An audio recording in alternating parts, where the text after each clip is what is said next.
književnosti, ona se uvijek naslanjala na prethodne književne radove i uvijek je to ili na neki način reproducirala, oponašala, prenosila na svoje, na svoja nova književna djela i to nije fenomen samo postmoderne književnosti, nije fenomen samo ni klasične osmanske književnosti, gdje susrećemo takve fenomene, već i latinskog srednjovjekovlja gdje susrećemo neke forme kao što zentoni koji su zasnovani na citiranju, reproduciranju već afirmisanih dijela.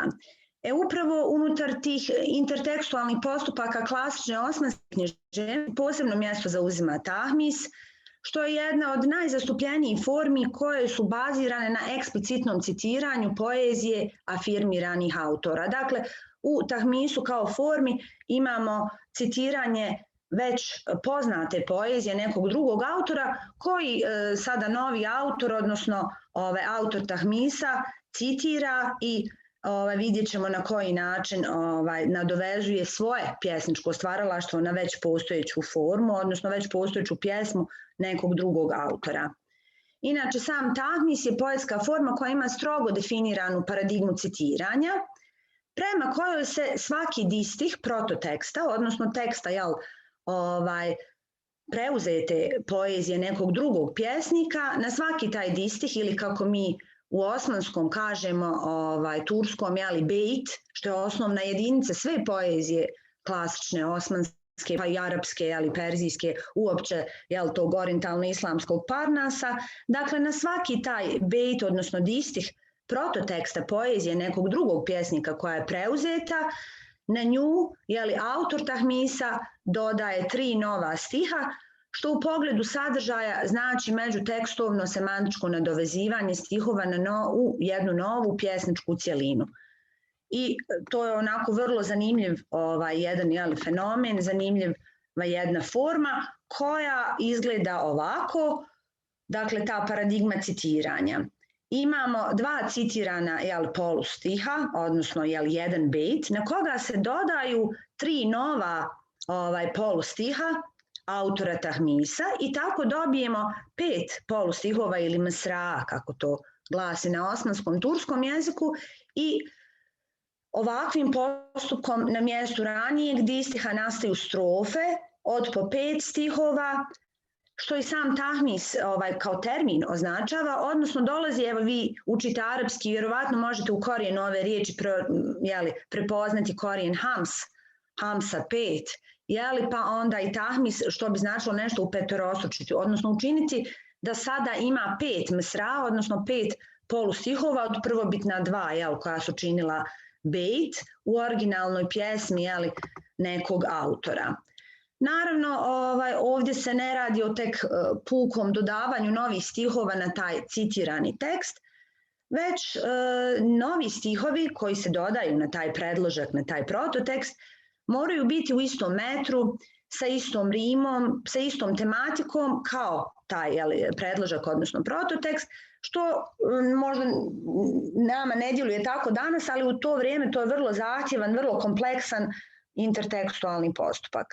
Inače, tradicija pisanja tahmisa podrazumijevala je da se za predložak odaberu stihovi nekog uvaženog i afirmiranog pjesnika.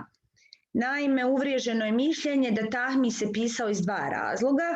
Jedan je razlog da se promovira stvaralaštvo pjesnika čiji se stihovi citiraju, a drugi razlog je bio da se odmjere snage sa poezijom koja je već stekla pozitivnu recepciju. Dakle, već sam i u početku rekla da se većinom citiraju i biraju stihovi nekog afirmiranog pjesnika. Dakle, neki mlađi i manje afirmirani pjesnici odaberu poeziju koja je već stekla pozitivnu recepciju, koja je već stekla svoju afirmaciju i onda na nju dodaju vlastite stihove i taj postupak zapravo je za njih način da odmjere vlastite snage, da se dokažu da oni mogu biti jednako dobri pjesnici kao i oni koji su citirali i na čije sad stihove nadovezuju vlastite, ali nekada je taj postupak išao i u drugom smjeru. Neki afirmirani pjesnici željeli su možda afirmirati svoje manje poznate kolege, manje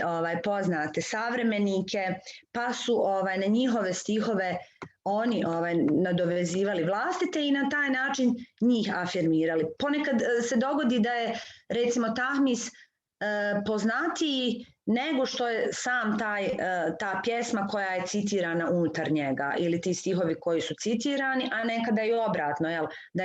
Da su citirani stihovi već afirmirani, a da tahmis je samo način da se pjesnik afirmira. Inače, kao književni postupak, tahmis je imao konvencionalno utvrđen odnos sa citiranim prototekstom, što pokazuje šematski prikaz rime. Dakle, prva strofa koja se sastoji od 3 nova polustiha plus 2 stara koja su preuzeta, koja su iz prototeksta, piše se u istoj rimi, pa imamo ovu šemu a.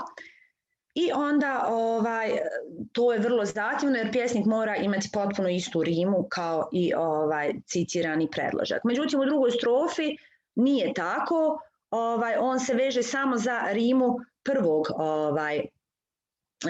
polustiha i onda prema njoj i svoju rimu gradi, pa imamo ovu šemu B, B, B, B, C i tako dalje.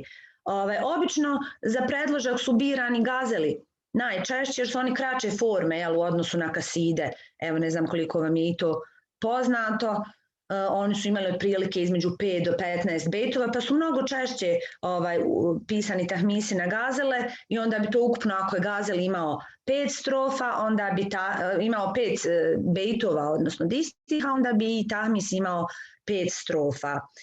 I na taj način bi se realizirala ova rima. Evo ovdje bi bilo neke 3 strofe koje sam ja prikazala, a može naravno biti i duže. I dodati stihovi, znači uvijek su se rimovali sa prvim stihom, odnosno tim polustihom, prvim dijelom bejta citiranog, odnosno tog bejta koji je citiran. Ipak forma tahmisa zahtijevala je ne samo sklad u pogledu metra i rime s predloškom, već i u pogledu tematike, što je dodatno poticalo pjesnikovu kreativnost i dokazivanje unutar strogo određenih normi. Ponekad nam se čini da norme mogu da olakšaju, ali ovdje zapravo je nekada vrlo teško se ponašati unutar već zadanih normi. Inače, sama forma tahmisa je imala taj tradicionalno utvrđen raspored, pa smo vidjeli da prvo idu 3 nova, originalna polustiha samog autora tahmisa, a onda ide taj citirani distih ili bejt. I zapravo sama ta forma koja je tradicionalno utvrđena i koja je poznata samoj publici, recipijentu ovakve književnosti, ona već se može promatrati kao citatni signal, jedan vanjski citatni signal. Čim neko zna da je u pitanju tahmis, onda i očekuje na kom mjestu će se naći originalni stihovi, a na kom mjestu će se naći ono što je citirano. Svakako, ovdje govorimo o citatnosti, ali govorimo o citatnosti u jednom jeziku koji je pisan arapskim pismom, a to je osmanski turski jezik, koji ne poznaje, evo i vi učite arapski, učite osmanski, znate da ne poznaje mala i velika slova, kurziv kojim bismo eventualno označili citat, niti recimo navodne znake, neke znakove interpunkcije. Stoga takvi neki citatni signali koje poznajemo u današnjim tekstovima ili latiničnim tekstovima nisu validni za ovakav tekst, odnosno za poeziju koja je nastala u formi tahmisa i koja je napisana osmanskim turskim jezikom, odnosno arapskim pismom. I upravo forma, poznavanje te forme jeste onaj citatni signal. To je ono po čemu će recipijent prepoznati gdje je zapravo citirani tekst, a gdje je ono što su originalni novo dodati stihovi na predložak. I takvo znanje, odnosno predznanje recipijenta jeste nešto što ga vodi u tome da prepozna ovaj citatni postupak. Inače, vrlo bitno kad govorimo o jednoj književnosti koja je kanonska, kakva je klasična osmanska, tu je jako važno da i recipijent jeste neko ko dijeli ista znanja, ko pripada istom kulturnom krugu, pa tako i pripadnost recipijenta osmanskoj književnoj tradiciji u širem to jeste poznavanje osmanske lirike 16. stoljeća u užem smislu i uopće klasične osmanske književnosti koja je baš u 16. stoljeću doživjela svoj vrhunac, je zapravo preduvjet za odgovarajuću recepciju i interpretaciju tahmisa. I to znači da recipijent će moći prepoznati formu i samim time usmjeriti svoju percepciju teksta i u tom smislu on će biti u stanju i da ocijeni kvalitet citatnog postupka i novo nastalog teksta u odnosu na prototekst. Dakle, moći će da vidi kako je pjesnik odmjerio snage sa već afirmiranim predloškom i tada, čak ako govorimo o nekom upućenom recipijentu, obično koji je dijelio isto kulturno nasljeđe, poznavao poeziju, često su i sami pjesnici bili ponajveći i najznačajniji recipijenti te poezije, a znamo da recimo i osmanski sultani i taj elitni krug osmanskog dvora su većinom bili i pjesnici u slobodno vrijeme, da kažem, onda svakako oni kao recipijenti su često bili u stanju i da prepoznaju porijeklo citata, odnosno da prepoznaju prototekst koji je citiran unutar ovog tahmisa. Tako da u tom smislu jako je važno i da imamo recepciju unutar tog receptivnog kruga koji su, kažem, najčešće obrazovana elita i sami pjesnici, ponekad, vrlo često i osmanski sultani koji su, kažem, i sami pjesnici i velike mecene, odnosno patrone, klasične osmanske poezije, oni koji su i podržavali i zapravo osiguravali da ta poezija može da se razvija i osiguravali egzistenciju konačno samim pjesnicima. Stoga mogu reći da je forma tahmisa upravo reprezentativan primjer percepcije tradicije kao riznice koju treba oponašati i reproducirati. Jer ova poezija smatrala je da već kanonski tekstovi su uspostavljeni, da oni postoji i da ih samo treba reproducirati i iznova afirmirati i možda jedan od najboljih postupaka koji to pokazuje, književnih postupaka, jeste tahmis. S druge strane, taj književni postupak ne svjedoči samo o tradiciji koja se nastoji afirmirati i očuvati, već ukazuje i na pjesnikov ukus, njegove uzore i autoritete u pjesništvu. Dakle, sama činjenica da je pjesnik odabrao stihove nekog drugog pjesnika pokazuje da je tog pjesnika cijenio, jer neće odabrati stihove nekog pjesnika kojeg ne cijeni ili čije stihove ne smatra važnim. Često će odabrati i nekog pjesnika koji mu je uzor, pa ga oponašati kroz formu tahmisa i zapravo na taj način on će nam i pokazati koji je njegov pjesnički ukus i koji su to autoriteti za njega u pjesništvu, pa se često događalo čak da osmanski sultani napišu tahmise na stihove nekih pjesnika koji su bili njihovi štićenici, koji su bili u podređenom položaju u odnosu na njih, ali upravo s ciljem da pokažu svoj pjesnički ukus i afinitet u poeziji. I konačno, tahmis nam govori i o stvaralačkoj moći pjesnika da odgovori tim strogim zahtjevima ove tradicionalno utvrđene forme koja, evo vidimo, dosta je zahtjevna i zahtjeva od pjesnika da se uklopi u predložak i u pogledu rime, i u pogledu metrike, i u pogledu sadržaja, tako da to je jedan vrlo zahtjevan intertekstualni postupak, ali i jedna forma koja je stekla veliku popularnost baš u 16. stoljeću. Evo, ja bih ovdje završila. Nadam se, držala sam se zaista vremena da 13 minuta ste rekli, da nam ostane vrijeme za eventualna pitanja. Da, tako je, super, hvala vam. Ako neko ima pitanja ili hoće prokomentirati, slobodno. Hvala.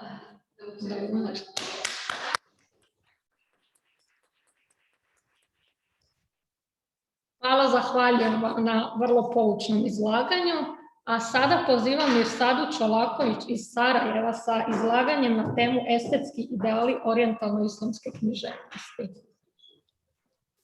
Ako je ona ovdje. Jeste tu sam, da li se čujemo? Čujemo se. Ja nemam prezentaciju, ali evo uključit ću kameru. U redu, super, može. Moje poštovanje. Pozdravljam sve prisutni. Lijep pozdrav iz Sarajeva. Zahvaljujem se na prilici za izlaganje. Moje ime je Mirsada Čolaković. Arabista sam već 20 godina, sada i turkolog, ponovo student. Predmet mog izlaganja danas jesu estetski ideali orijentalne islamske književnosti.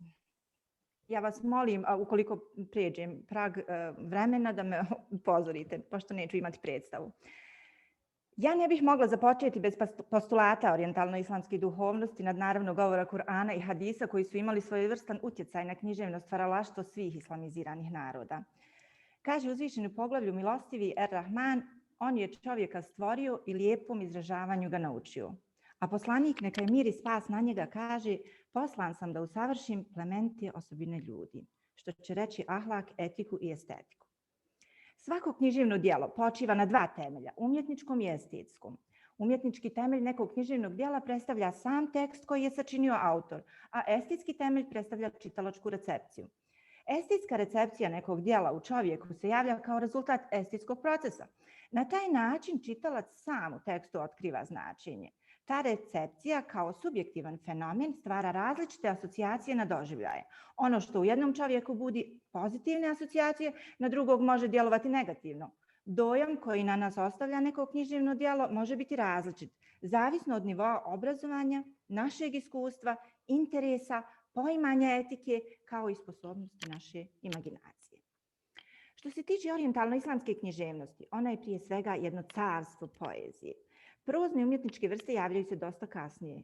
One će uvijek i ostati u sjeni poetskog stvaralaštva gdje poetički pripada epoha klasicizma.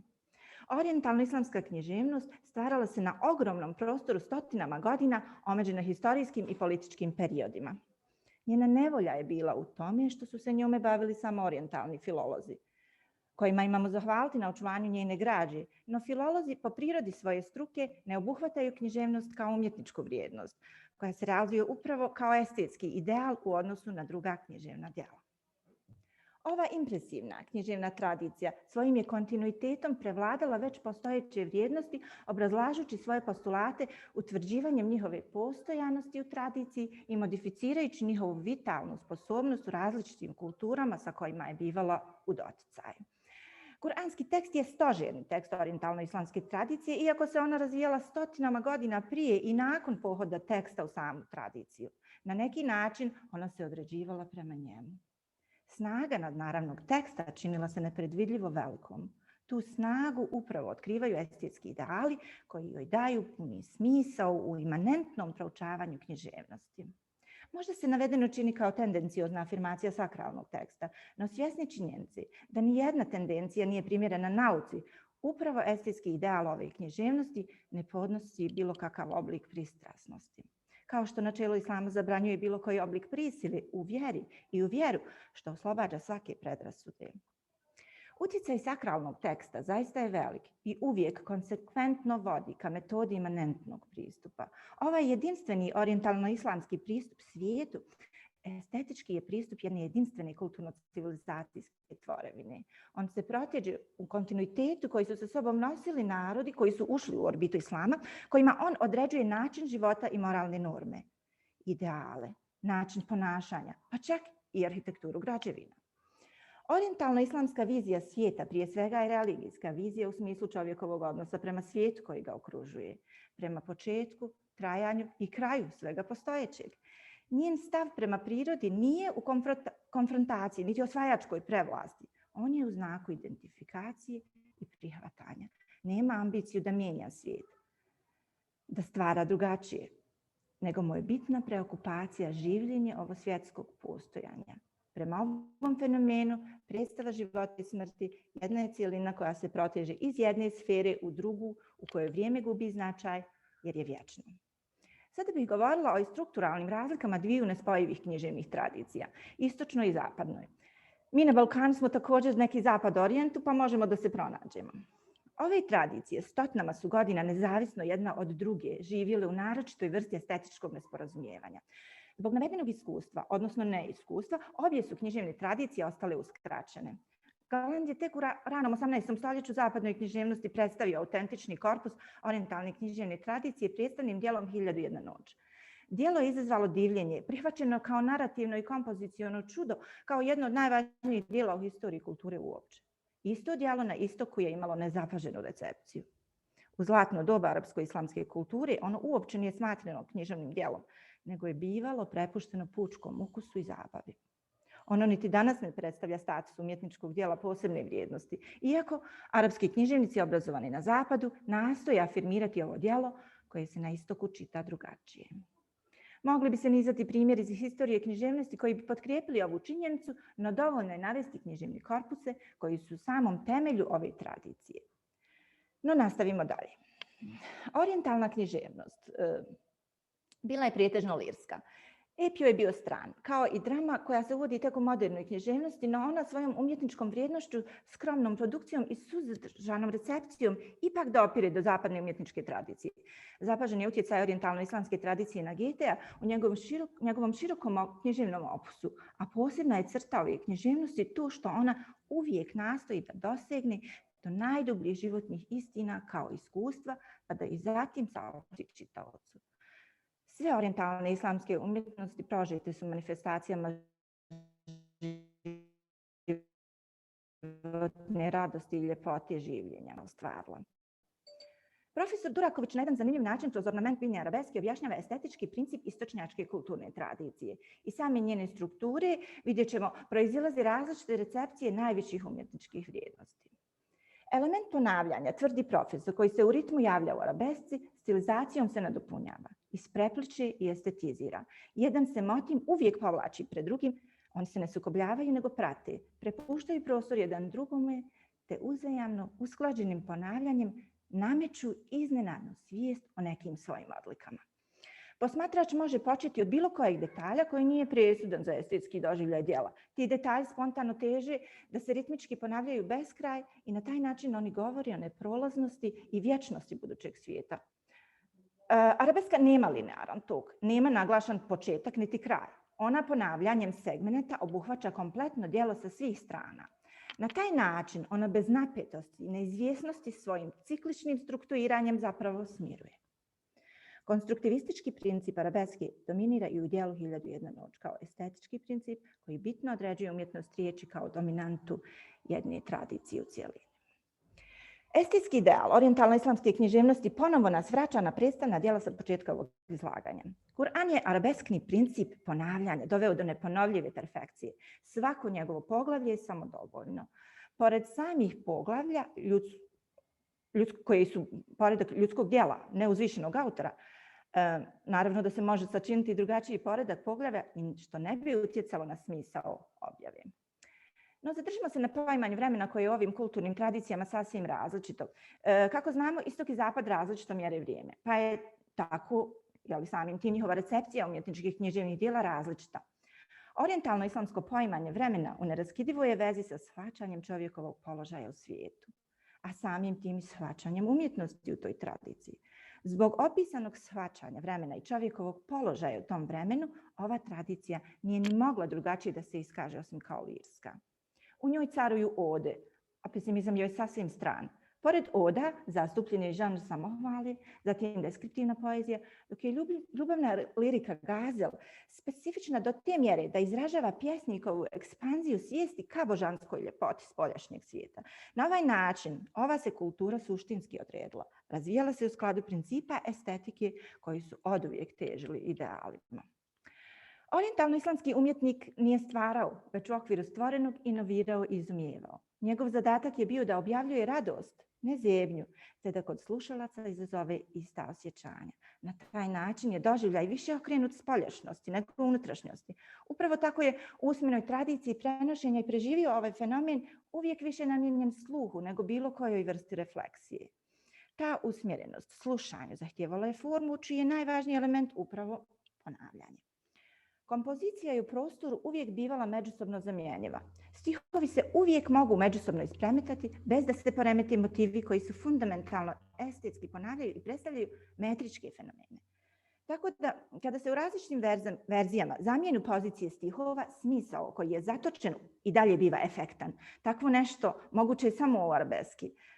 Čak i ako u nekoj redakciji nedostaje nekoliko bejtova, pjesma za to uopće ne mari. Ona je i dalje dopadljiva, bezbrižna, zahvaljujući upravo njenom arabesknom strukturiranju.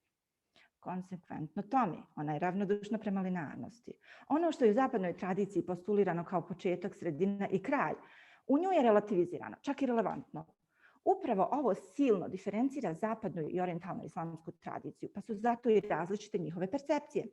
Ako uporedimo strukturu ponavljanja arabeske sa ponavljanjima u poeziji drugih naroda, uviđamo postojanje paralelizma u ruskoj folklornoj poeziji, staroindijskoj, kineskoj, biblijskom stihu. Uglavnom su to gramatički paralelizmi, kontrasti upotrebi građe, svojevrsna redundanca koja služi lakšem zapamćivanju ili stvaranju humorističnog motiva u tautologiji.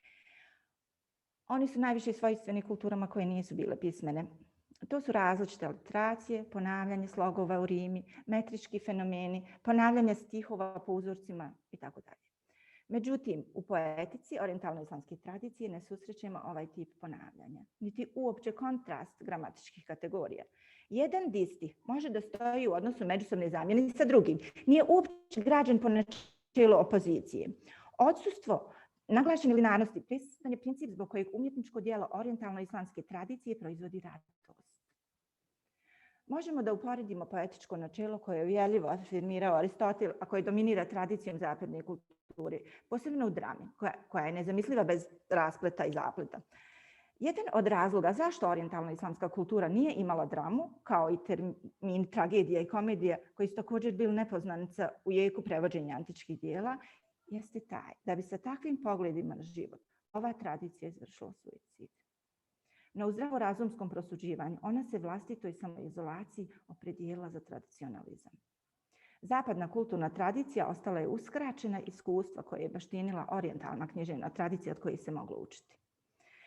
Čini se da su to bitne razlike današnjih poimanja dviju kultura. Dok se orijentalna razvijela u pomirenosti sa svijetom, usklađenosti s njime, zapadna je težila intervencionizmu nadljudskih kompetencija. Zapad i danas radikalno interveniše u svijetu, dovodeći u pitanje sam opstanak, dok istok smatri o preporodu bespomoćan pred kataklizmičkim intervencijama Zapada. Vratimo se ponovo recepciji čitalaca, ovaj put upoređujući obje tradicionalne kulture. Zanimljivo je do koje mjere su uslovljene različita čitanja istih dijela na istoku i zapadu. Ne mislim na čitanje teoretičara, nego prosječnih čitalaca.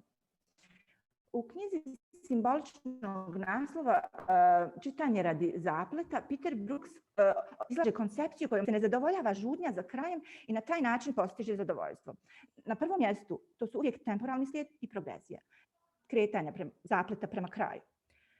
Roland Barthes opet ima drugačiji pristup. Njegova koncepcija je bliža orijentalnoj islamskoj poetici u kojoj ima jasne progresije. Upravo zbog vremena koje nije linearno, niti kompozicijski određena njegova progresija. Na ovaj način orijentalna islamska književnost implicira čitanje u kojem se uživa u svakom trenutku. Njoj nije cilj doći do kraja, već osjetiti zadovoljstvo i smiraj na različitim mjestima teksta. U završnici dijela kraj narativnog teksta u zapadnoj književnosti povezan je uvijek sa smrtnošću. Narativna žudnja nameće pitanje šta će biti dalje, tjera naprijed i dalje, žudeći za ispunjenjem. Svaki kraj narativa je svojevrsna smrt. Postmoderna književnost još se više poigrava sa krajem, stalno dolazeći na granice iščekivanja. Otuda vječiti strah šta će se desiti. Tako dolazi do neispunjenja žudnje, što se ponekad reflektuje i u stvarne živote ljudi. Zapadnjački čitaoci iščekuju kraj kao ispunjenje očekivanja. Kraj koji će povesti konce fabule i donijeti opuštanje. Nasuprot tome, efekt iznevjerenog iščekivanja naročito je prisutan postmodernoj književnosti. Za prosječnog čitaoca, kraj koji ne zadovolji iščekivanje jednostavno je pogrešan. Kao jedna vrsta smrti. Naročito je očigledna važnost satisfakcije u dječjoj književnosti. To govorim iz vlastitog iskustva. Smrt koja zadesi glavnog junaka, djeca dožive kao šok. Bitno drugačije funkcioniše princip narativa arabeske u orijentalnoj islamskoj tradiciji. Umjesto ideje kraja ili smrti, ona nosi princip duhovnosti, beskonačnosti, transcendenciju zemaljskog ograničenog postojanja, kretanje ka božanskoj beskonačnosti u potencijalno vječno trajanje. To vječno ponavljanje. Na taj način gubi se postojanje jednog početka i jednog kraja narativa, a ljepota i estetski dojam proizvode svoju izvjesnu tajnovitost i uvijek nepotpuno odgonitu strukturu. To bi bio praktičan komentar onoga o čemu govori moj rad, ono što je pisalo između redova. Ja vam se zahvaljujem na pažnji, nadam se da nisam prekoračila vrijeme izlaganja. Želje za mnogo zdravlja, srdačno vas pozdravljam.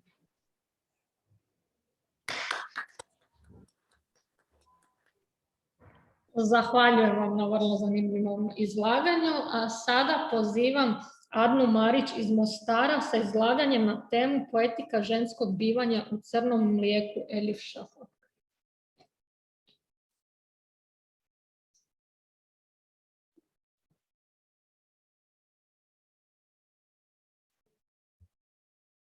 Ne čujemo te. Jesi tu?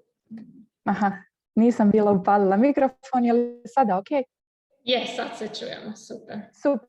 Možete početi kad ste spremni. Hvala puno. Poštovani svi prisutni, sve vas srdačno pozdravljam prije svega. Danas je jedan divan dan zbog prve regionalne studentske konferencije u polju turkologije. Izuzetno mi je čast biti dijelom svega ovoga. Žao mi je jako što nisam sa vama danas u Zagrebu, ali znam da će moje divne, vrijedne studentice upiti mnogo znanja i prenijeti na duh ove konferencije iz Zagreba kada se vrate u Mostar. Željela bih također iskazati duboko poštovanje organizatorima, posebno Marku, koji je stalno komunicirao sa svima, sve je uradio kako je treba, imao je zaista puno strpljenja i bio nam je od velike pomoći. Hvala, Marko. Evo da se i predstavim, zovem se Adna Marić, magistrica sam turskog jezika i književnosti i imam zvanje više asistentice na odsjeku za turski jezik i književnost. Imam zvanje više asistentice na odsjeku za turski jezik i književnost Fakulteta humanističkih nauka Univerziteta Džemal Bijedić u Mostaru. Ono o čemu ću vam ja danas govoriti jeste bivanje ženom i žensko bivanje u memoarskoj prozi i romanu Crno mlijeko Elif Shafak. Sama tema mog naučno-istraživačkog rada jeste poetika ženskog bivanja u Crnom mlijeku Elif Shafak. Položaj žene je oduvijek budio posebnu pažnju u svim sferama društvenog djelovanja i postao je zapravo vremenom temom od značaja. Međutim, odnosno taj položaj nije oduvijek baš bivao dobar, čemu nam svjedoče mnoge historijske činjenice i zaostavštine.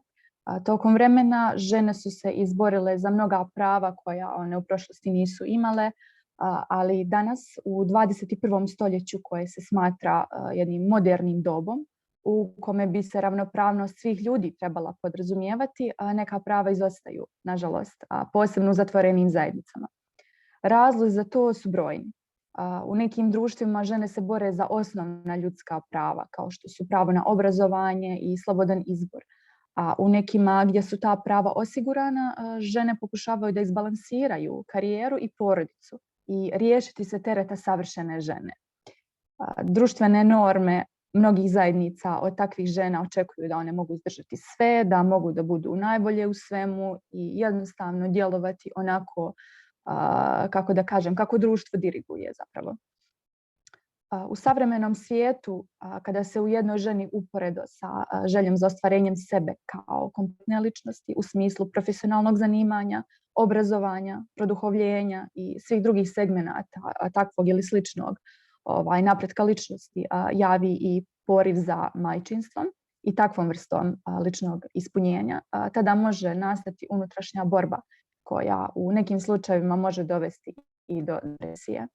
Ona se najčešće manifestuje tokom perioda trudnoće ili nakon porođaja ili u oba slučaja, pa se takvo mentalno stanje definiše pojmom crnog mlijeka, kako se i samo djelo koje sam obrađivala i zove.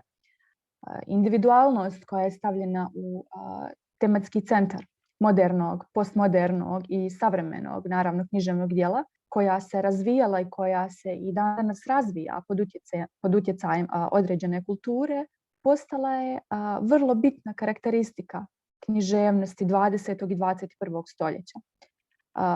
Posebne segmente takvog izraza u književnosti nam predstavljaju autobiografski i memoarski tekstovi, a u njima se često ostvaruje međusobno prožimanje, isprepletanje, pa čak i fluidan odnos između realnosti i fikcije. Unutar tog književnog žanra razvili su nam se na poseban način i naročito negdje tamo nakon 19. stoljeća upečatljivi iskazi i izrazi ženske književnosti i ženskog pisma. Crno mlijeko, koje je objavljeno 2007. godine, pripada takvoj kategoriji u savremenoj književnosti, s tim da se može okarakterisati i kao memoarska proza i kao roman. U svakom slučaju, to je jedna knjiga u kojoj se bivanje istoka i bivanje zapada isprepliće sa ženskim bivanjem, uključujući u sve to majčinstvo i postnatalnu depresiju. Sve se to izražava i kroz intertekstualnost koja funkcionira kao jedna bitna odlika knjige, kako u pravcu njenog ostvarenja kao memoarske proze, tako i romana. I u sklopu svega ovoga što sam navela, u Crnom mlijeku se također propituju i društveno nametnute rodne uloge kroz historiju, ali i u savremenosti. I sve to kroz vizuru autorice koja ujedno zauzima i poziciju protagonistkinje ovog dijela. Elif Shafak, kao što svi znamo, jeste jedna transnacionalna književnica turskog porijekla, žena kozmopolitskih svjetonazora koja tokom svog života imala priliku lično iskusiti razlike između istočnog i zapadnog svijeta i također predočiti ih kroz svoje djela. Ne samo da ona daje uvid u rodne razlike i opoziciju muškaraca i žena tokom historije, ona također u ovom dijelu i zapravo u svim drugim svojim djelima, u ovom ponajviše, predočava poziciju opozicije u kojoj se žena nalazi u odnosu sa samom sobom. Također u dijelu nam se analiziraju i koncepti roda i tradicionalnog shvatanja feminiteta u određenim društvima, njihovo razvijanje kroz historiju, također koncept i feminiteta dirigovan od strane svijeta u kojem vrlo često dominiraju muškarci. I sve to kroz književni diskurs jedne autorice, žene, koja će povezati književnost sa ženom, sa individuom, dakle sa njenim tijelom i njenim bićem. U sklopu svega ovoga u dijelu je stvoren i novi pojam koji se zove unutrašnji harem, koji se na razne načine u književnosti obrađivao i ranije, ali u Crnom mlijeku on dobiva svoje ime, svoju definiciju i svoje značenje. Kao što mi svi znamo, harem inače označava jedan odjeljak u palačama i dvorcima koji je namijenjen ženama. Autorica veoma lucidno, uzevši harem kao glavni primjer i podlogu i građu, oblikuje jedan novi pojam u književnosti, pa ona svoje duševno stanje naziva unutrašnjim haremom. Dakle, unutrašnjim haremom u kojem borave raznolike žene i ispunjavaju njenu ličnost. Pa u dijelu možemo vidjeti ona njih naziva kao palčice.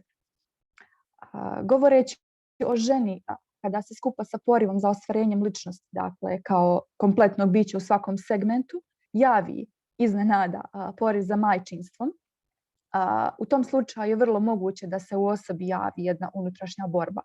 To jeste sukob, da kažem, racija i sentimenta ili sukob različitih osjećaja koji mogu da budu uzrok najrasprostranjenijem duševnom stanju današnjice, a to je depresija. Tako da nam je depresija jedna od ključnih tema Crnog mlijeka. Također, ono što je bitno naglasiti jeste da se za razliku od prošlosti u današnjici o depresiji i ovo postporođajnoj ili postnatalnoj depresiji može pričati otvoreno, bez straha od osuđivanja. Također, sam naziv Crno mlijeko je nastao kao mješavina pojmova i značenja, crno mlijeko i bijela tinta kao pripovjedanje, majčinstvo i depresija. U svom radu ću analizirati zapravo ovu knjigu, ne samo kroz samu biografiju spisateljice na čijem temelju je zapravo djelo i nastalo, nego ću detaljno se posvetiti istraživanju i sa drugih uglova gledišta. Tu će biti ugao, odnosno aspekt feminizma, položaja žena u različitim vremenima, u različitim okolnostima, istočnjačke kulture i običaja, zapadnjačke kulture i običaja, te dodirnih tačaka, da kažem, književnosti Elif Shafak i nekih drugih utjecajnih književnica koje su u ovom dijelu spomenute kroz jednu vrsnu intertekstualnost. Sintezom humora iskrenog i realističnog zapisivanja stvarnosti, fikcije intertekstualnosti. Crno mlijeko je jedno zaista upečatljivo djelo koje nam nastoji sjediniti to cijelo žensko bivanje, majčinstvo i književnost. Ženski identitet i žensko bivanje je jedan veoma značajan aspekt ne samo ženske strane svijeta, već svijeta u njegovoj cjelini i nikako ne bi smio da ostane u sjeni. Elif Shafak je zaista svjesna toga i ona vrlo otvoreno i kritički kroz svoje književne likove i kroz svoje, kažem, književno utjelovljenje i vlastitog lika u crnom mlijeku posmatra svijet, između ostalog očima i Turkinje, i Britanke, i Amerikanke, žene, spisateljice, majke, intelektualke, živog bića zapravo. Ženu, dakle, nije moguće ograničiti u okvire jedne definicije, jer žena nije tek ono što je suprotno muškarcu, samo zbog spola kojim je zapravo rođenjem dat. Slika žene i njenog identiteta je zaista u mnogome pogrešno nacrtana, ne samo u prošlosti, već i nažalost u današnjici. Ponekad se ženski identitet izjednačava sa reprodukcijom, ponekad sa sentimentalnošću, ali zaista rijetko se žensko biće okarakteriše u pravcu i smislu istinskog ženskog bivanja i bivanja ženom, da kažem tako. Uvertira glavnim temama na kojima djelo počiva, to jest poriv za majčinstvom i brakom i ostvarenju istoga, postporođajnoj depresiji te generalnom psihološkom stanju autorice, to jest unutrašnjem haremu, jeste sam život Elif Shafak prije braka i majčinstva. Onda kada je ona živjela jednim nezavisnim, samostalnim načinom života kao spisateljica, kao studentkinja na doktorskom studiju. U predočavanju tog dijela svog života autorica nas onako iskreno, a romansijerskim pristupom upoznaje sa istokom i zapadom iz ličnog iskustva, položajem žene u ta dva svijeta, svojim životom i obrazovanjem, te također sufizmom. Sufizam je nešto što se onako čvrsto nastanilo, da kažem, u duši autorice. Ona se detaljno posvetila dočaravanju života u različitim krajevima svijeta. Također, kinokultura je nešto što nije strano u djelima Elif Shafak, pa tako i u ovom dijelu. Ona nas mirisima, okusima, bojama zapravo dovodi u neku drugu dimenziju djela. I tako lucidno nam prikazuje svaku svoju rečenicu. Otuđenje, alienacija je vjerovatno pojam koji se najviše vezuje uz autoricu Shafak. Ona nam je izgubljena u vremenu i prostoru, lutala svijetom, nesvjesno tražila samu sebe. Kao jedna veoma izuzetno introvertna ličnost. Ona se nije uklapala ni u istočne, a ni u zapadne dijelove svijeta, ni u njihove okvire. Jednostavno bila je svoja. Ona, pored pisanja, jako je voljela sufizam, kao što sam već naglasila, sa kojim se upoznalo još u studentskim danima jako rano. I kroz sufizam ona nam također predočava određene aspekte života, poima život drugačije. Ona, kako kaže u sufizmu, nema hijerarhije, nema nadređenosti. Njegovi temelji i glavne teme kojima se bavi jeste ljubav ka Bogu, utapanje u Bogu, jedinstvo egzistencije, duhovni stepeni, duhovna stanja. Antagonist glavnog lika je ponovo autorica, dakle samoj sebi. Ona je u opoziciji sa samom sobom, što je znatno teže od svake druge opozicije u kojoj se zapravo ona našla. Ona na početku ne želi da stupi u instituciju braka, ne želi da bude majka, međutim to se kasnije sasvim slučajno mijenja. Da bi opisala na što detaljniji način i majčinstvo i postporođajnu depresiju, cjelokupno žensko bivanje, autorica nam se osvrće na druge spisateljice koje su imale slične dileme i probleme u svojim životima. Pa tako u dijelu ćemo susresti 63 književnici iz cijeloga svijeta, kako sa istoka, tako i sa zapada. Pa među njima su nam Sylvia Plath, Virginia Woolf, Simone de Beauvoir, Sevgi Soysal, Jane Austen, Fatma Alije, Halide Edip Adovar i zaista mnoge druge. Djelo nam započinje jednim poglavljem koji se zove Napomena čitatelju i to nam predstavlja kratak flashback na autoričin život prije postporođajne depresije i nastanka inspiracije za pisanje. I nešto kasnije javlja se nekih dosta poglavlja koja su interesantna onako i za zasebno izučavanje. Ja sam danas izdvojila, evo vidim vam još nekih 5 minuta otprilike, samo neka od njih, pa ću ih ukratko predstaviti, koja su meni lično bila najinteresantnija, ja smatram da su jako bitni. Pa imamo poglavlje koje se zove Talentirana sestra i tu nam Elif Shafak se poziva na djelo Vlastita soba ili Sopstvena soba, Room of One's Own, Virginia Woolf, i u njemu opisuje sve ono što je Woolf spomenula u svom pisanju o Šekspirovoj imaginarnoj sestri Judith, koja da je postojala, a možda i jeste, da je bila talentovana onoliko kao i Šekspir, njen brat, sigurno ne bi mogla da uspije u ostvarenju sebe i svojeg rada onako kao William Shakespeare, zbog tadašnjeg društvenog stanja jako nepogodnog za ženski život. Sada, dakle, u Crnom mlijeku nam Elif Shafak to kritičko istraživanje Virginia Woolf primjenjuje na istočni svijet. Te na taj način čuvenom divanskom pjesniku Fuzuliju mašta, zapravo izmišlja, stvara sestru i dala joj ime Firuze. I ona tu izmaštava i njen život. Na kraju, nažalost, dakle, nije moglo se zaključiti ništa drugo i ništa drugačije od onoga što bi bilo sa Judith. I Firuze je bila jedna izuzetno darovita djevojčica i kako je vrijeme prolazilo i kako je odrastala skupa sa svojim bratom Fuzulijem, počela je da shvata da iz nekog čudnog i neobjašnjivog razloga ona nema ista prava kao svoj brat, nažalost. Također, odjeljak Crnog mlijeka, nazvan kao Žene koje mijenjaju svoje imena, u originalu na turskom jeziku se zove Ismini sevmeyen kadınlar, kao žene koje ne vole svoje ime. Posvećen je isto toj problematici, slično zapravo, i sama autorica je jedna, dakle, od takvih žena. No, njen motiv za promjenu imena bio je nešto drugačiji. Dakle, Elif Shafak je jedan pseudonim, to nije njeno stvarno ime. Shafak je, promijenivši svoje ime, htjela da počne novi život, dakle, da bude svoje, da nosi ono što je sama odabrala.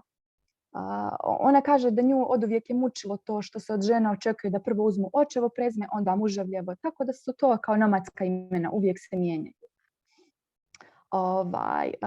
Dosta žena ona tu spominje u ovom odjeljku. Jedna od njih je Turkinja Nihal Yaynobalı, žena koja je svoje djelo Genç Kızlar, odnosno Mlade djevojke, objavila pod pseudonimom Vicent Eving i postala je potpuno anonimna jedno vrijeme. Dakle, objavila je pod muškim pseudonimom. Razlog tome je što je taj roman sadržavao elemente koji su smatrani prikladnim i da bi ih napisala jedna mlada žena poput nje. Ona je samo jedna od mnogih koji se odlučila na taj korak. Evo, ja ću nabrojati tu još Lula Carson Smith, George Sand, isto tako. Žene koje su čak i odjevale kao muškarci da bi ih mogle postići nešto više u svojim životima. Također htjela bi da ovdje, vezano za George Sand, spomenem i Staku Skenderovu, koja je sa naših prostora, sa Balkana, dakle, bosansko-hercegovačka učiteljica, koja je puno ličila na George Sand, koja je oblačila mušku odjeću, koja je išla u kafane, koja je pušila lulu, koja je, ne znam, pila rakiju, koja je radila sve ono zapravo što je priličilo muškarcima. Jednostavno, obje su svjesno, hrabro odbijale nositi, dakle, žensku odjeću i jednostavno u životu su radile ono što su one htjele. Sama poetika ženskog bivanja je jedna tema od krucijalnog značaja. Dakle, toliko da nam autorica Shafak u djelu, kao što sam navela već, spominje 63 književnice koje su u svojim djelima doprinijele borbi za ravnopravnost i boljem shvatanju i poštovanju žene same i ženskog identiteta i ženskog intelekta na kraju krajeva. Neke od njih bile su majke, neke nisu, neke od njih su usvojile djecu, bile samohrane majke i tako dalje. Međutim, svaka od njih je nosila težinu ženske odgovornosti i svim silama nastojale su i nastoje da se odupru svemu onome što nije ravnopravnost i razumijevanje prema ženskom biću, ma kako ona odlučila da će biti. Može se zaključiti zaista da fokus na promjene uloga muškaraca i žena je prisutan u mnogim dijelima i da se ta tema odavno analizira, što je također dio teksta Crnog mlijeka. Međutim, pitanje ženskog bivanja, posebno u zatvorenim društvima, zna naići na prepreke, nažalost. Autorica znači u tom svom opusu analizira žene i društvena pitanja istoka i zapada. Time se najviše bavi u svom cjelokupnom književnom opusu, svojoj književnoj misli, pa se zaista ne treba čuditi zašto njena djela imaju tako snažan odjek i utjecaj, ne samo u Turskoj ili u Britaniji, gdje su njena glavna prebivališta, već u cijelom svijetu.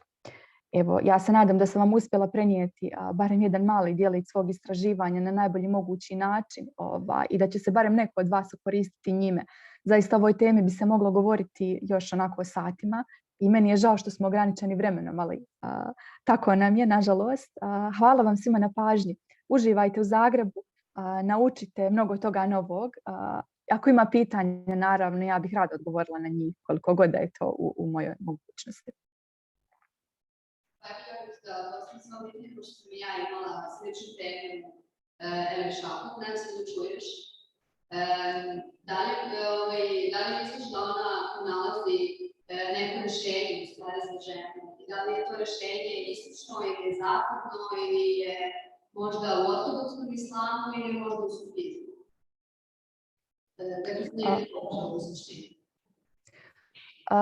Ako sam dobro čula, pošto mi malo zvuk prekida, dakle, pitanje u čemu Elif Shafak nalazi rješenje za sami ženski identitet, žensko bivanje. Pa znate kako, u ovom dijelu od ovih malih palčica, od ovog unutrašnjeg harema, ovaj dio tog unutrašnjeg harema ima jedna gospođica dervišica, takozvana. I gospođica dervišica kaže da jednostavno svako, naravno ovdje se uvijek aludira na žene u ovom dijelu, treba da radi ono što zaista želi, da ništa tu nas ne treba sputavati. Elif Shafak kao Elif Shafak, dakle, ona pripada i istoku i zapadu. Ni u jednom od njih ne vidi nešto što je bolje od drugog. Ona inspiraciju nalazi i u jednoj strani svijeta i u drugoj. Tako da ono kako sam ja razumjela njena djela, pa i ovo djelo, jeste da zaista trebamo se truditi da uspijemo u onome što želimo, da se ne trebamo nužno voditi samo racijom ili samo sentimentom, već da uključujemo i jedno i drugo kako bismo bili potpuno sretni i zadovoljni našim životima. Ona, na primjer, na početku nikako nije željela da se ostvari kao majka, nije željela uploviti u bračne vode, to joj je bilo besmisleno. Željela je samo da piše, da se ostvari u tom akademskom životu. Čak u jednom dijelu ove knjige ona spominje kako je postala drvo. Totalno isključila sve ono što će nju okarakterisati kao ženu i kao biće koje ima sentiment. Jednostavno krenula je samo da uči, samo da radi, da čita. Međutim, i to nije puno potrajalo. Kaže da se to drvo veličinom smanjilo na bonsai vremenom, tako da nemoguće je plutati samo u tom polju, dakle u tom moru, da kažem. Tako da Elif Shafak zaista nam šalje jednu snažnu poruku u svim svojim dijelima. Evo, ne znam je li odavde sada čitao Crno mlijeko, ali svakako ga preporučujem. Možemo puno toga da naučimo od nje. Tako da samo da guramo dalje ono što mi želimo. Da se ne obaziramo ni na kakve komentare, ovo sada govorim vezano za ženu. Evo, nadam se da sam uspjela odgovoriti na pitanje. Hvala vam puno. Hvala vama.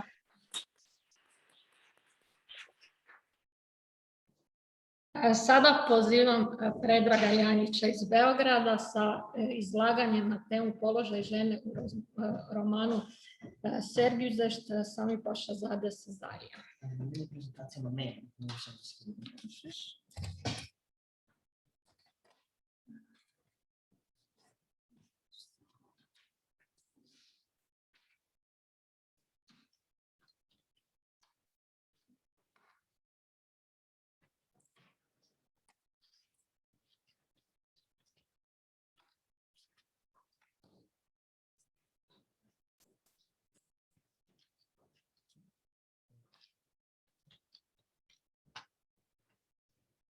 Što iz naša lista šerat? To može, mislim ne mora.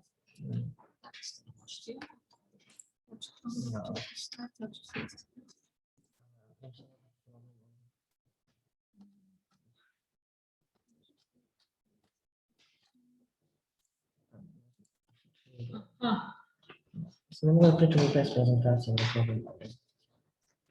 jel treba to biti moj broj? Ajde probaj moj broj. 091.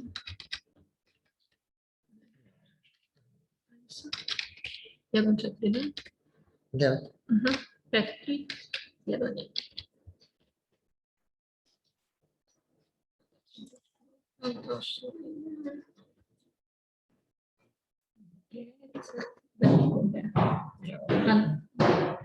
Ili možda samo, a ne prošlo. Aha.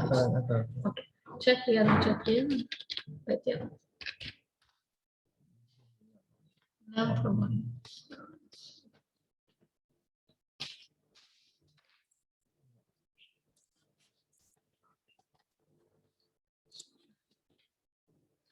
Slobodno.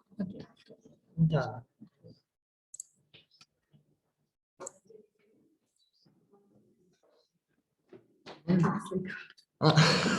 Mislim možda provučeš ovako.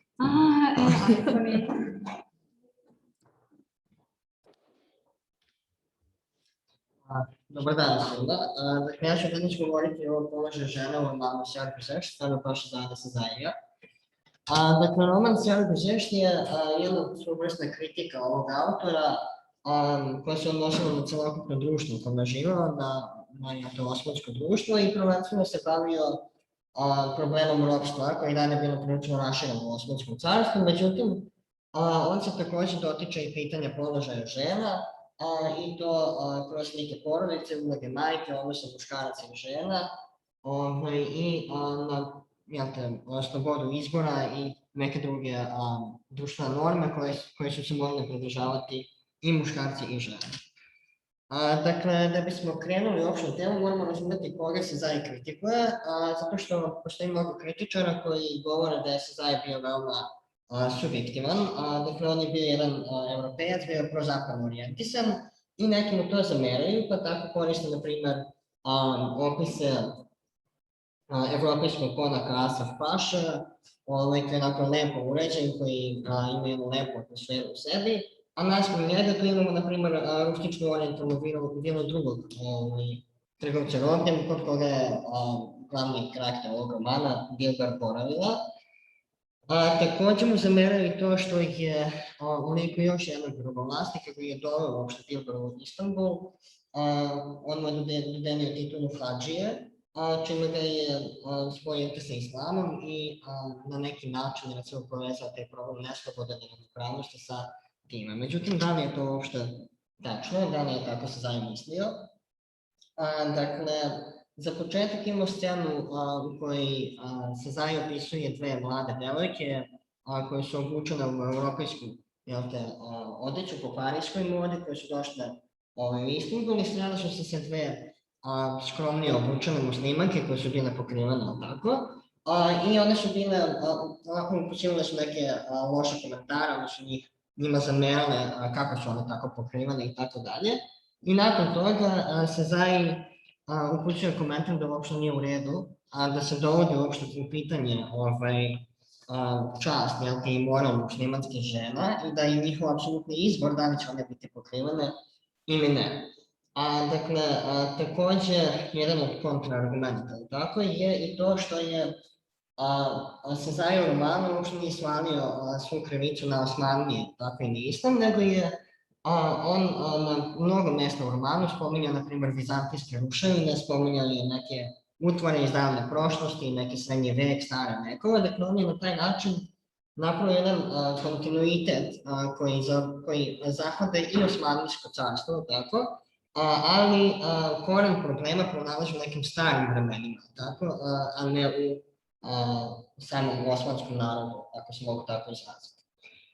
Također navodi i lik francuske guvernante, koji ne zauzima mnogo mesta u prostoru, međutim, ona ima jednu određenu ulogu u romanu.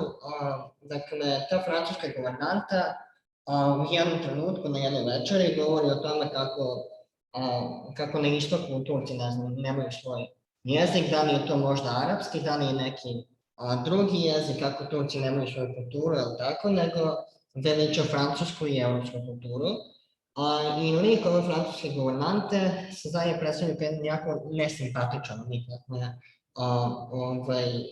on na ovaj način zapravo i osuđuje to što Zapad, odnosno one zapadnjake koji iz neznanja prosto kritikuju prosto ljude i položaj ljudi i njihova prava na istoku.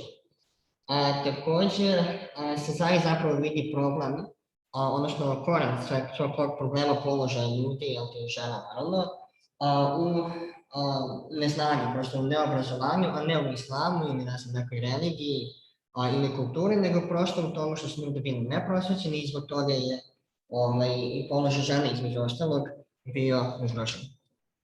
Dakle, što se tiče statusa žena u društvu kroz Sezajijev roman, dakle, on je bio zavistan od autoriteta, tako ću se izraziti, koji je bio nadležan, mogu opet tako da kažem, za nju, dakle njenog oca, njenog muža ili nekog ko se o njoj starao, koji je izdržavao, i od njegovog ekonomskog statusa, obrazovanja, zavisno je i to u kojoj meri će ta žena biti slobodna i kakav će biti njen položaj u tom društvu. Takođe, Sezaji se dotiče i problema seksualnog iskorišćavanja žena, robinje naravno, konkretno je to u ovom romanu. Dakle, tu na primjer govori o jedna robinja u romanu, konkretno priča o tome kako o joj mukama ropstva, kako nju proteraju kada ona odbije da bude sa nekim svojim gospodarem, pa onda tako se stavlja neka sela i izbacuju i tako dalje. Takođe i glavni lik romana Dilber na kraju završava u Egiptu kod jednog gospodara koji od nje zahteva, odnosno traži da ona bude sa njim, ona to odbija, završava u tamnici, na kraju i umire. Dakle, ta smrt odvija se u vodi, dakle to je ova poslednja teza, dakle ona ulazi u reku Nil i ona se u njoj udavi.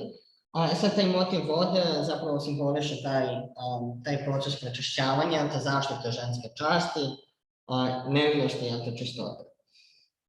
Takođe on ističe da u tom periodu, je tako, da robinje su imale, iako su robinje, pravo da dobiju miras, da dobiju neko obrazovanje, pa da se one udaju, tako.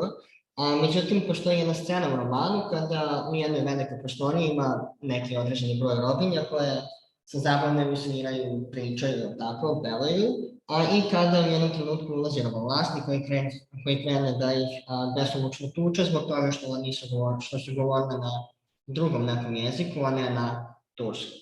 Dakle, odatle vidimo da se zaista uviđa taj problem, da koliko god da su žene možda, te robinje konkretno, imale neke povlastice, ako mogu tako da kažem, one su opet bile u vlasti tog svog gospodara, tog vlasnika, i on uslovljava ceo njihov život. One nemaju odluku da li će da se udaju, nego i to odlučuje taj njihov gospodar.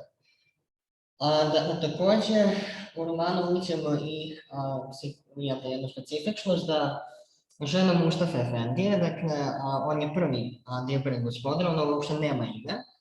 Dakle, na ovaj način on je istakao da su žene na istoku, odnosno u Osmanskom carstvu, u takvoj jednoj sredini koja je bila korumpirana, pošto Mustafa Efendija bio jedan korumpiran političar koji imao problema generalno, tako.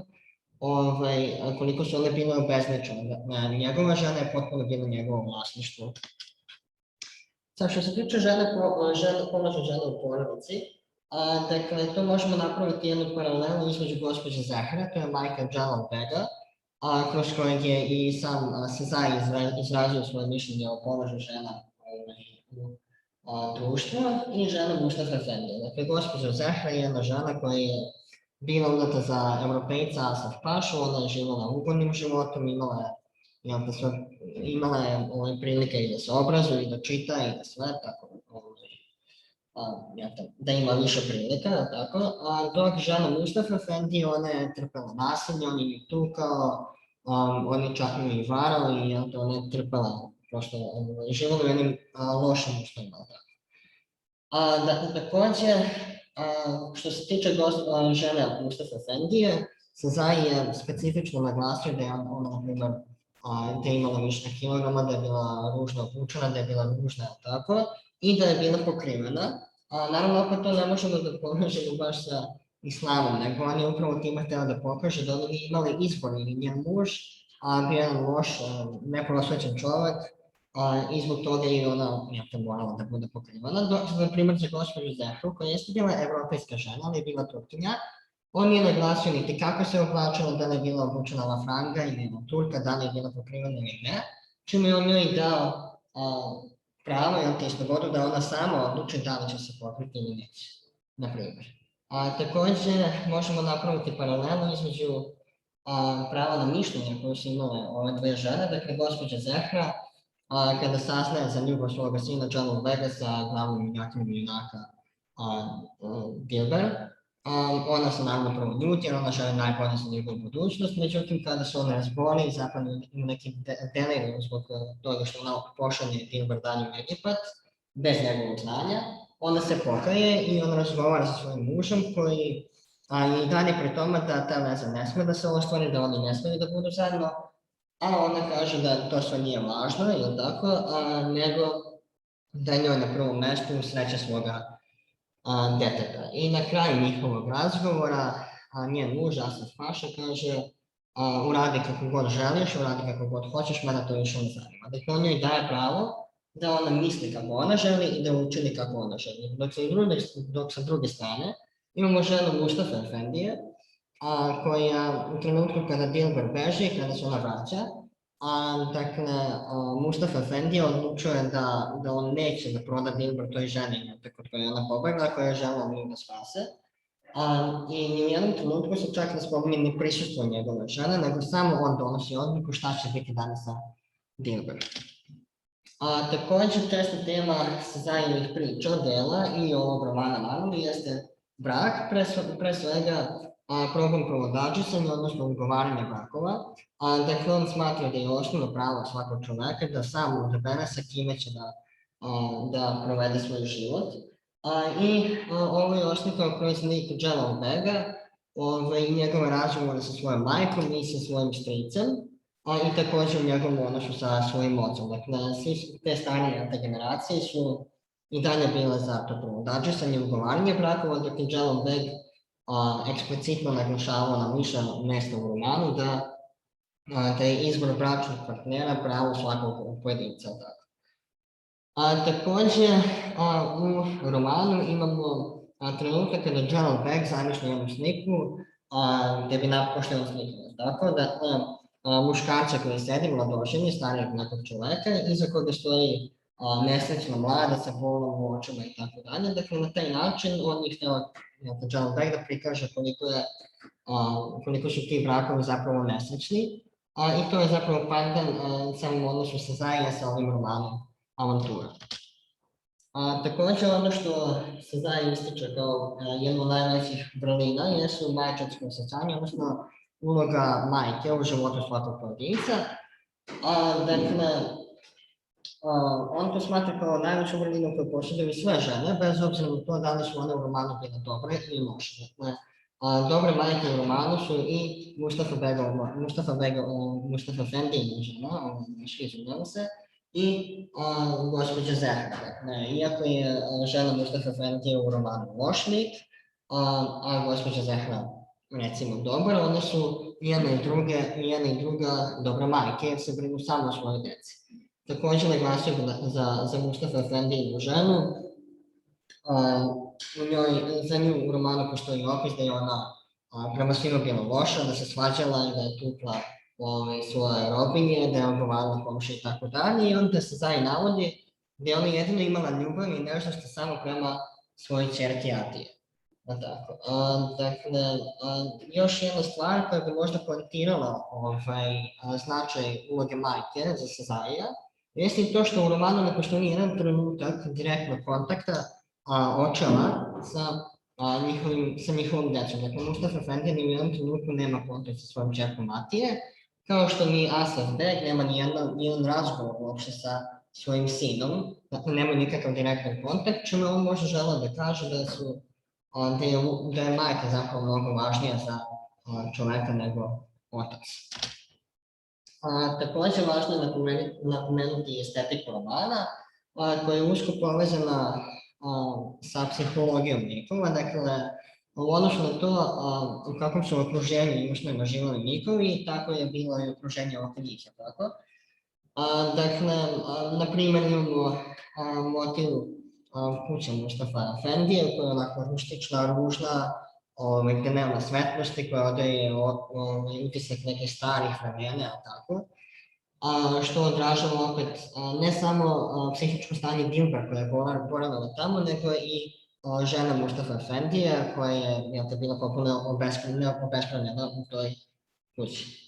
Također, suprotan motiv koji koristi Sazai jeste motiv prirode, koji koristi samo u pozitivnim trenucima. Dakle, kada se Dilber osjeća slobodno, kada osjeća ljubav, kada je zadovoljna, on to povezuje sa prirodom, što dalje nama govori da on možda želi da kaže da je sloboda i ljubav ili sloboda izbora, o čemu je ceo roman, zapravo prirodno pravo svakog pojedinca.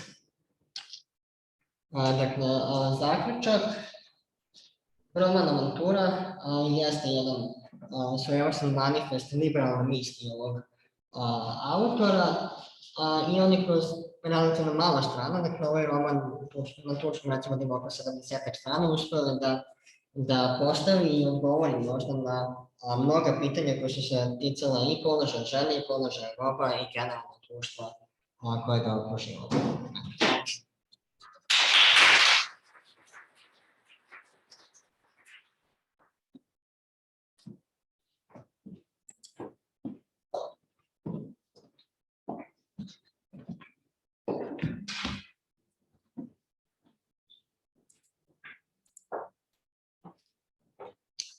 Evo ga, to bi bilo to od izlaganja. Zahvaljujem izlagačima na poučnim i zanimljivim izlaganjima, te slušateljima na sudjelovanju i pažnji. Hvala vam puno. To bi bilo to od ove sesije.